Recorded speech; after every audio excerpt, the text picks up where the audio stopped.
What if I told you that there's a running back in the 2025 NFL draft that checks virtually every single box of a future fantasy football superstar that nobody is talking about right now? I'm not going to bury the lead. I'll give you guys a chance to guess. I'm going to give you some clues. Leave them down below in the comments. While you're down there, hit the like, subscribe if you're new around here. But we're going to do a little blind resume here.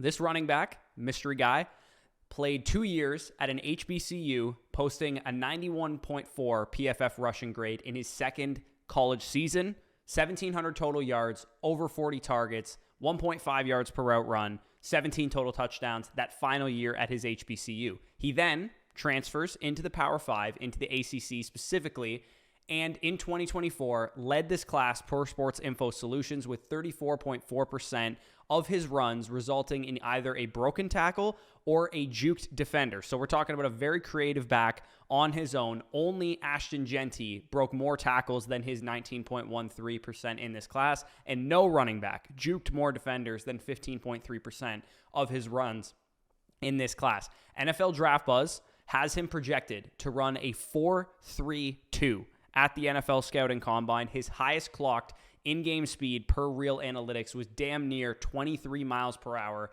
which would have been the fastest of any player in the NFL this year. As a receiver, his 13.2% reception market share in the FSC prospect model ranks in the 71st percentile among 225 qualified running backs going back to 2016. His receiving yards per team pass attempt of 0.45 is 64th percentile. Career targets per route run in the 73rd percentile. Yards after catch per reception, 72nd percentile. Yards per route run, 69th percentile. So we got a guy with speed, with elusiveness, with contact balance, with receiving ability, improvement year to year from a small school guy now into the Power 5 conferences. What about size? What about age? Is this guy 25 years old or something like that? This player officially weighed in at the Senior Bowl at 5'8 3/4", 211 pounds, and despite playing 4 years in college football, broke out as a 19.6-year-old true sophomore in that second year at his HBCU college, and turns just 22 years old a couple weeks back on Valentine's Day. Those are good numbers for somebody with this kind of juice. What about projected draft capital? What does the NFL think of this player? Right now, he's kind of under the radar. NFL mock draft database projects him as the 99th overall pick, but just 2 weeks ago, he was at 124, or a late third rounder in terms of his overall draft capital. And with a great combine, which indicated by the speed, he probably will rise on NFL draft boards pretty soon. The question is, does this player have RB1 upside? You're darn tootin'. Because Bashal Tootin is the guy we're talking about here. I touched on Tootin briefly in the RBs to target and avoid video a couple weeks back, and I told you guys when I was talking about him that I hadn't studied his tape yet. Well, since grading his film against Vanderbilt, Stanford, Boston College, Rutgers, and Miami, and updating the new draft capital because he was projected as a fourth rounder at the time that I did that video, and now he's projected as a late third rounder, he has now risen up to the top of the RB2 upside tier, surpassing Ollie Gordon, surpassing Dylan Sampson from that first video, and he now ranks as the 6th best running back in this class according to the FSC prospect model. And I will remind you that RB2 upside tiers prospects have a 37% chance to peak as RB1s in Dynasty, a 68% chance to peak as RB2s in Dynasty. And from a production standpoint, you got basically a 1 in 4 chance at getting a guy who will give you an RB1 season. So we're talking about a pretty decent hit rate of a prospect here. I am here to report that this guy has legitimate starter upside in the NFL. Every prospect that you guys can see listed as his historical comparisons here were drafted on day 2 or earlier, with some of these guys actually going in round 1, Sony Michel and Josh Jacobs being those two guys. Devon Achane, probably the closest play style comparison to what Bashal Tootin does, but then you also have Trey Benson, David Montgomery, Darius Geis, a couple of other guys, Rashad White as well. A lot of productive fantasy assets here. Outside of Darius Geis, really, there's no real clear, busts at the moment. We'll see what happens with Trey Benson for the rest of his career. The traits are legitimate, man. 4.2 speed, legitimately 4.2 speed. elite acceleration, 0 to 10 yards, the most elusive back in this class per the metrics, like I said, and a guy who doesn't even really need to slow down. When you watch him on film and he's going as fast as he can slow down very quickly, make a guy miss, and get right back up to top speed. He absolutely destroys angles in the open field. And unlike most speed backs, he's not 185 pounds. He has the size, and he can catch the football. 118 targets, 4-year career that he had. 39 and 27 targets the last 2 years since being in the Power 5 conferences.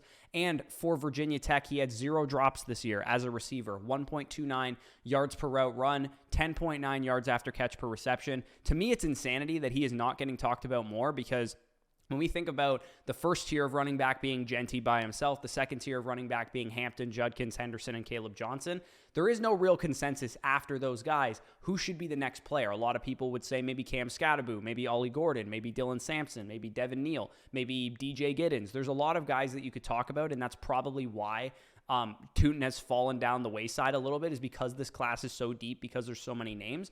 But this dude has elite traits to win in the NFL, especially when for a speed back, he has 5'9", 211-pound frame with 3 seasons of 200-plus touches under his belt to be able to carry a workload. Now, he's not perfect. No prospect is. So here's what is wrong with his prospect profile, so you guys can decide, is this somebody I really want to invest in, so on and so forth. His pass protection grade his first year in the Power 5 was atrocious. 10.1 PFF pass blocking grade. He was a liability in pass protection, which is a problem when it comes to being a third down back or a guy that plays on all 3 downs. However, it did improve to 47.0 in 2024. The efficiency went up. He only allowed 2 pressures. He got more snaps. He had 52 snaps in pass protection versus 47 in 2023. The effort and the willingness is there. He just needs to be taught kind of how to actually do it. He doesn't have a lot of good technique as a pass protector, and NFL coaches can teach you that. So that's not really something I'm overly concerned about, although because he can catch the ball really well, he should be better in that area. There are some subjective traits that I think a lot of people, including myself, noticed he had issues with. For starters, his vision was that of a home run hitter. If you think about a baseball player, they're swinging for strikeouts or home runs. That's kind of how they hit.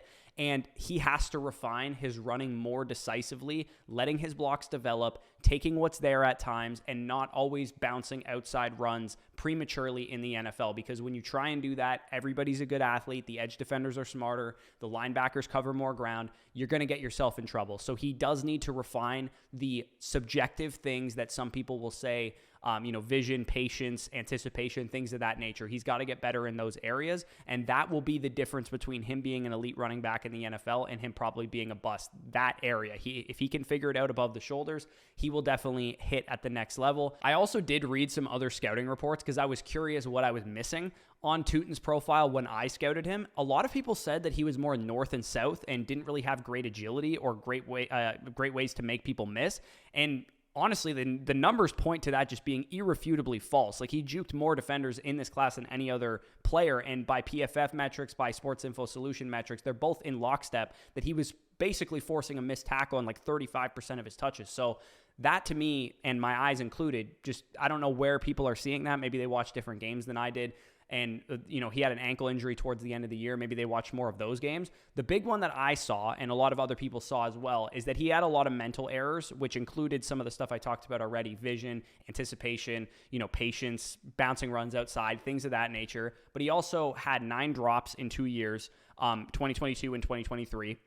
Did clean those up in 2024 once he got his second year at Virginia Tech. He didn't have a single drop this season, but he also fumbled the ball 9 times since entering Virginia Tech's offense. So when you're going to make mistakes like that, drops, fumbling the ball, missing holes, things of that nature, that's how you go from Devon Achane as a prospect to Zach Evans as a prospect, or whatever the case is. So we need to refine those areas. That's what Tootin needs to work on, and that could get him drafted a little bit higher if he shows the ability to be that, supremely gifted athlete, work out in the drills, interview well at the NFL Combine. I could see him rising up the board quite a bit. Like I said, nobody is a perfect prospect, but if you just think about this from a fantasy lens, if this guy hits, what is it going to look like? How do we get the most fantasy points possible from a player like this? Because we can't predict whether or not he will put it together above the shoulders or not. All we know is we got a running back who can catch the ball. Check. We have a running back who is an absolute home run hitter with legitimate 4.2 speed.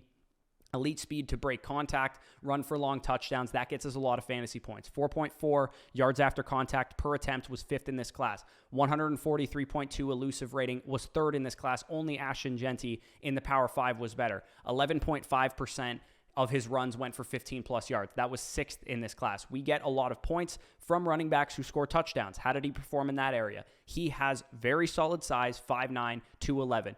Only Ashton Genty and only Cam Scadaboo scored more touchdowns per game than what Tootin put up in his college career, 1.21 touchdowns per game over his career. Even if you remove the numbers of North Carolina A&T, which is an HBCU, not very high-level competition, 29 touchdowns in 24 games for Virginia Tech since transferring. He reminds me so much of Chase Brown. He reminds me a lot, actually, too, of a young Antonio Gibson. Pass protection, he's got to learn the position, he's got to work on some things. That's the Antonio Gibson side of things. But what it looks like in the best case scenario is by his second year, like we saw with Chase Brown this season, he puts together those physical tools. He puts together that receiving production. He becomes a workhorse in the NFL and wins people leagues down the stretch like Chase Brown did for a lot of people. With that athleticism, he has star potential. He has legitimate potential to become an RB1 caliber asset in Dynasty. And Antonio Gibson and Chase Brown both have peaked as top 10 Dynasty running backs, with Chase Brown there now, and Antonio Gibson, of course, after his first year into his second year, was peaking as an RB1 in Dynasty, who you could have sold off if you didn't believe in him. If Tootin hits big, he can be the next Devon Achane, in my opinion. Drawing up the perfect RB sleeper looks a lot like Chase Brown. You get a guy who people are down on for one reason or another, who's an exceptional athlete, who has balanced traits, who can make people miss, who can break contact, who can carry a workload and create yards on his own with elusiveness and power. Has good size,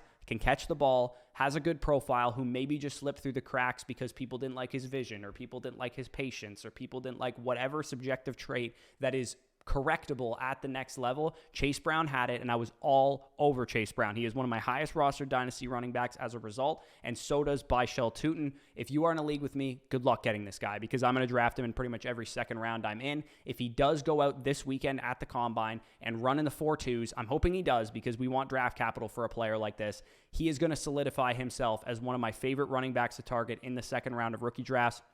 He is currently my RB6 in this class, barely behind Caleb Johnson. Like, I have him that close to Caleb Johnson. Very different players, but I do think he has an excellent fantasy football upside kind of scenario. Even if he gets drafted in round 4 or 5 of the NFL draft, I'm going to have a lot of exposure to this guy in the late second round, in the early third round. Wherever he ends up finding himself in rookie drafts, I will be all over him. I don't normally make videos about just one player, but this was one thing that I really had to hammer home, because I think this is the best sleeper running back in the entire class. Let me know in the comments for all of our rookie rankings, in-depth breakdowns just like this one on every single prospect. You guys can get our draft guide with our player comps, with our player cards, film notes on the top 30 prospects in this class. Top 50 will be coming by March 15th. Tootin is not in the first edition of our draft guide. He will be in the second edition of our draft guide. Head on over to flockfantasy.com. Use the promo code FSE and get our draft guide right now. And also, because we have tons of creators on the Flock Fantasy team, you get Domain's draft guide, you get Land's draft guide. Whenever Mason comes out with rookie content, you're going to get his